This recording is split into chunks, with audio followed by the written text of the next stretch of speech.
A rookie officer's arrogance collided with a seasoned judge's authority. He never saw it coming. The courtroom was alive with a quiet buzz of anticipation, the kind that seemed to hum through the air just before something dramatic unfolded.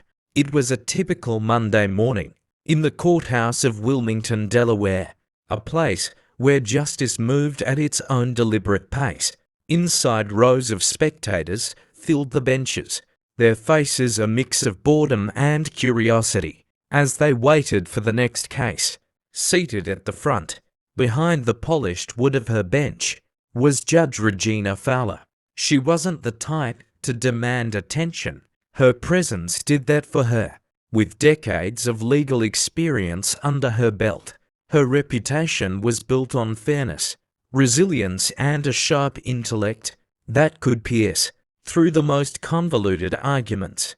People respected her not because she was loud, but because she didn't need to be. Every word she spoke carried weight. Today's docket seemed ordinary enough. An arrangement for a minor public disturbance, a couple of property disputes, and one case involving an off-duty officer. Nothing that would make headlines. But as the session began, the courtroom doors swung open with a sharp creak, and in walked Officer Dylan Kane, fresh out of the academy. His uniform was pressed to perfection, and his steps carried an arrogance that was impossible to ignore. He paused to survey the room, his eyes briefly meeting the judge's. Judge Fowler acknowledged him with a simple nod, her expression unreadable. It wasn't the first time she'd seen a young officer walk in with a chip on his shoulder, and it wouldn't be the last. But there was something about Kane's demeanor that set her on edge. His stride was too confident, his gaze too challenging for someone who had barely begun his career. As the morning's cases proceeded, the tension in the room thickened. Kane's name was eventually called, and he strode forward, the faintest hint of a smirk tugging at his lips. The audience shifted in their seats, sensing that something was about to happen. The clerk read the details of the case. Kane was accused of using excessive force during a routine arrest. While the defendant's injuries were minor, the incident had raised enough questions to bring it before Judge Fowler. As she glanced over the case file, she raised an eyebrow, her lips pressing into a thin line. "Officer Kane," she began, her tone firm but measured. "This is a courtroom, not your training grounds. I trust you'll show the proper respect for these proceedings." Kane's smirk grew, barely masked by a facade of politeness. "Of course, Your Honor. I wouldn't dream of doing otherwise." But there was a sharpness in his tone, a subtle jab that didn't go unnoticed by the judge or anyone else in the room. But the real fireworks hadn't even begun yet. The courtroom settled into an uneasy quiet as Officer Kane stood at the defendant's table, his hands clasped casually in front of him. His attorney, a middle-aged man with a weary expression, whispered something in his ear, but Kane barely acknowledged him. His gaze remained fixed on Judge Fowler, a flicker of defiance in his eyes. "Officer Kane," the judge began, her voice steady, "you are here to address allegations of excessive force during an arrest. The evidence submitted includes body camera footage, witness statements, and the medical report of the individual involved. Do you understand the gravity of this matter?" Kane tilted his head slightly, his smirk resurfacing. "With all due respect, Your Honor, it seems like a misunderstanding that's been blown out of proportion. I've reviewed the footage myself, and I believe I acted well within protocol." The gallery murmured softly, and Judge Fowler tapped her gavel once, silencing the room. Her eyes narrowed slightly, but she maintained her composure. "This court will determine whether your actions were within protocol, Officer Kane. It's not your role to pass judgment here." Instead of backing down, Kane leaned forward, his voice taking on an edge. "And with respect, Your Honor, I know my job sometimes. Situations require quick thinking and a firm hand. People outside the field don't always understand that. A wave of shock rippled through the room. The arrogance in his tone was unmistakable, and the gallery exchanged glances, some whispering to one another. Judge Fowler's expression remained unreadable, but her grip on her gavel tightened ever so slightly. "Officer Kane," she said, her voice colder now. "This is not a debate, this is a legal proceeding, and I suggest you adjust your attitude accordingly. Your conduct today will weigh heavily on the court's perception of your credibility." For a moment Kane hesitated, as if weighing whether to push further. Then, with an exaggerated shrug, he sat back in his chair, his smirk fading into a look of feigned indifference. "Understood, Your Honor," he said, though the sarcasm in his tone was undeniable. The judge turned her attention to the prosecutor, who began laying out the case in meticulous detail. The body camera footage was played for the court, showing Kane's interaction with the suspect, a young man accused of petty theft. The video revealed an unnecessary escalation, with Kane resorting to force almost immediately after the suspect failed to comply with his initial commands. As the footage ended, a hush fell over the courtroom. Judge Fowler's gaze shifted back to Kane, her expression stern. "Officer Kane, how do you explain your actions in this video?" Kane straightened in his chair, his confidence unwavering. "Your Honor, as I said before, sometimes you have to make quick decisions. That suspect was resisting, and I acted in the interest of public safety. If I hesitated, someone could have been hurt." The judge raised an eyebrow. "Someone could have been hurt, or someone was hurt because of your actions." Kane opened his mouth to respond, but no words came. The gallery watched in anticipation, waiting for the judge's next move. But Kane wasn't ready to back down just yet. Judge Fowler leaned back in her chair, her gaze fixed on Kane. The room was silent, the weight of the moment pressing on everyone present.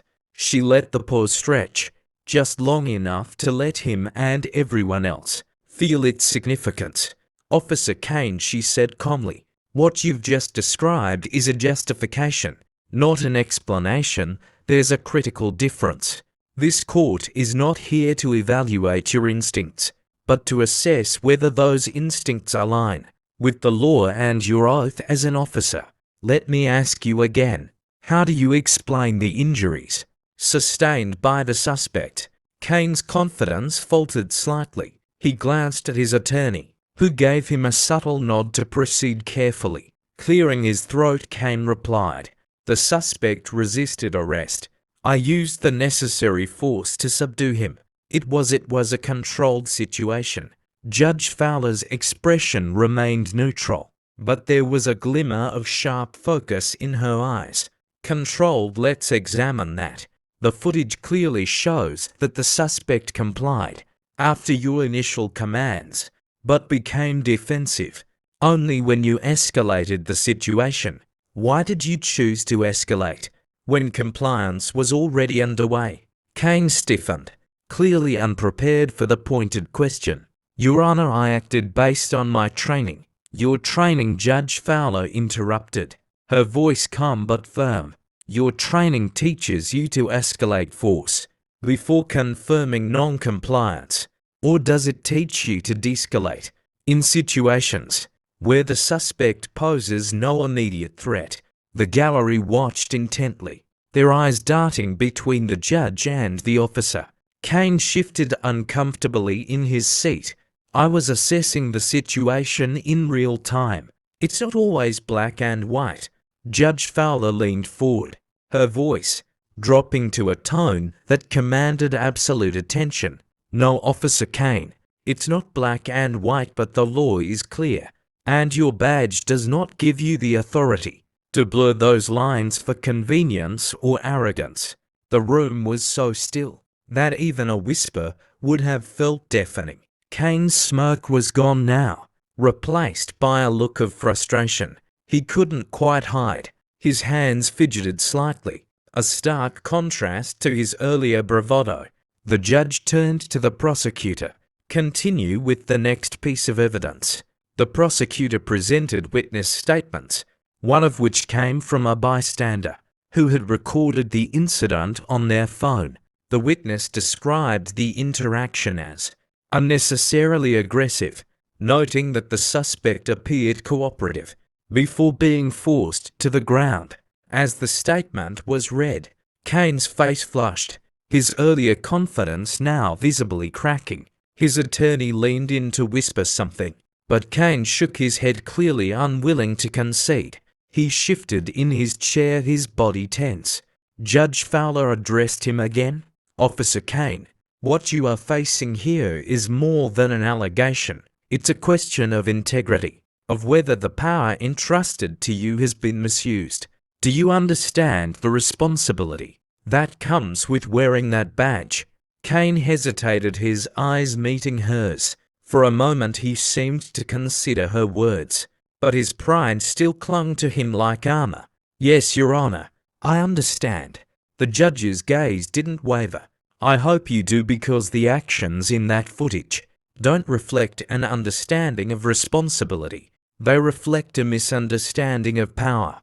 But Kane wasn't ready to let go of his pride so easily, and the tension in the room continued to mount. The courtroom air grew heavier as Judge Fowler motioned for the prosecutor to continue. The next piece of evidence was the phone footage, recorded from a slightly different angle than the body camera. It painted an even clearer picture of the incident. The suspect, a wiry young man in his 20s, stood with his hands raised, his voice pleading as Kane grabbed him by the arm. The footage showed Kane's actions escalating swiftly, leading to the suspect being slammed against a patrol car. Gasps rippled through the gallery as the video concluded, and Judge Fowler's face hardened, though her voice remained steady. "Officer Kane, I have reviewed both the body camera and this supplemental footage. What I see is not a controlled situation, but a clear instance of excessive force. Would you care to explain this from your perspective?" Kane's confidence, once so unshakable, began to crumble. His hands tightened into fists as he spoke. "Your Honor, situations like this are unpredictable. People lie, and suspects can act compliant one moment and lash out the next. I was protecting myself and others." Judge Fowler folded her hands on the bench, her calm demeanor a sharp contrast to Kane's growing agitation. "Protecting yourself and others. The footage shows a suspect who posed no immediate threat. Did you fear for your life in that moment?" "Officer Kane." The room fell silent again. Kane hesitated, his face a mix of frustration and uncertainty. "I wasn't going to take any chances." "Not taking chances is not the same as ignoring protocols," Judge Fowler replied firmly. "Your role as an officer demands discernment, not reactionary force. The badge you wear does not absolve you of accountability." Kane opened his mouth to respond, but before he could, a voice from the gallery spoke up. He didn't have to do it. The guy was just scared. All eyes turned toward the speaker, a middle-aged woman seated in the back row. Her tone wasn't confrontational, but filled with quiet conviction. "I was there. I saw the whole thing. That young man wasn't fighting. He was begging him to stop." Kane's face turned beet red as murmurs swept through the room. His attorney rose swiftly. "Your Honor, I request that the court disregard unsolicited comments from the gallery." Judge Fowler raised her gavel but didn't strike it. Instead, she looked at the woman. "Ma'am, while I understand your frustration, this court must proceed in an orderly fashion. Please refrain from further comments." The woman nodded, her expression resolute but respectful. The judge turned back to Kane. "Officer Kane, this testimony, combined with the footage, paints a troubling picture. I will give you one final opportunity to explain your actions before we proceed." Kane's jaw tightened, his bravado now fully replaced by a defensive edge. "Your Honor, I did what I thought was right in the moment. Maybe I could have handled it differently, but I don't regret prioritizing safety. Judge Fowler let his words hang in the air for a moment before responding. Safety is indeed a priority, but not at the expense of fairness, protocol, or human dignity. Your actions suggest a fundamental misunderstanding of your role as a public servant. Kane's shoulders sagged slightly, the weight of her words sinking in. He glanced at his attorney, but the man offered no reprieve, his expression grim. But the lesson Judge Fowler was about to deliver would leave no room for excuses. Judge Fowler leaned forward slightly, her voice cutting through the silence like a knife. Officer Kane, being an officer of the law is a responsibility, not a privilege to wield authority unchecked. What I've seen here today is not just a lapse in judgment, but a failure to honor the very oath you swore to uphold. You claim to prioritize safety, yet your actions jeopardize trust, the cornerstone of any community relationship with law enforcement.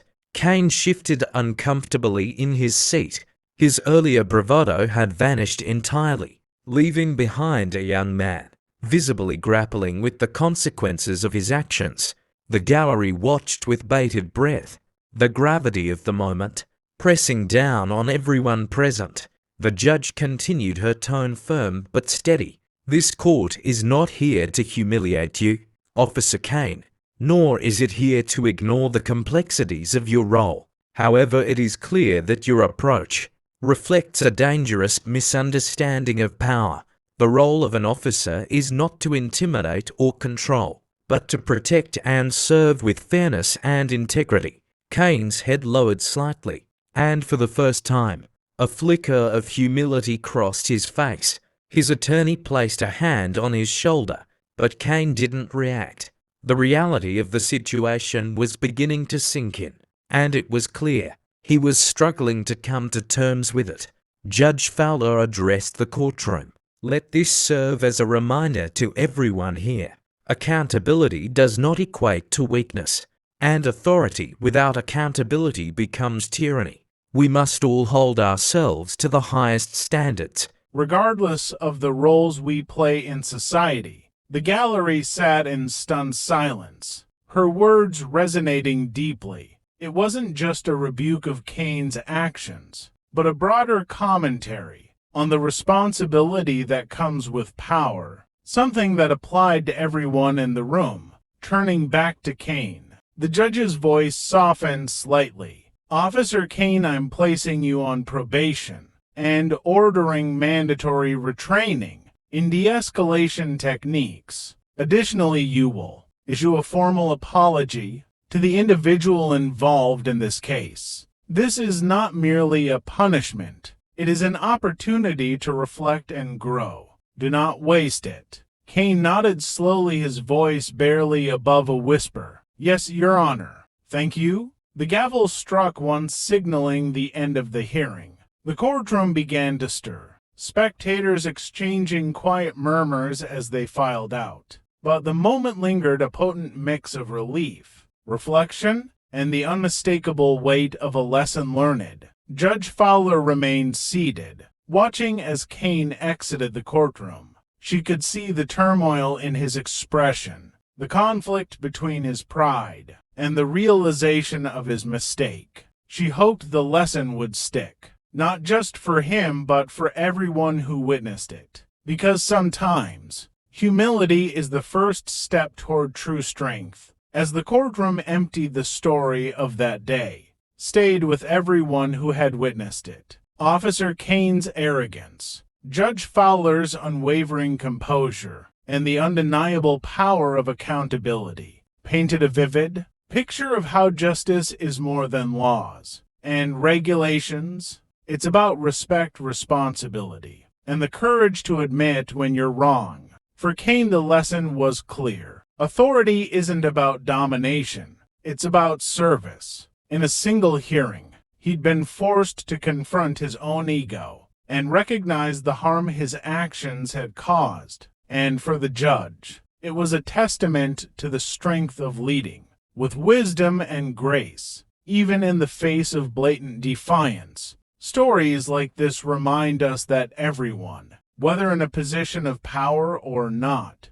As a choice, we can wield authority carelessly, or we can use it to build trust and promote fairness. Power without accountability is a dangerous game. One Officer Kane had to learn the hard way. If this story made you reflect, don't forget to like, share, and subscribe for more thought-provoking tales of justice and integrity.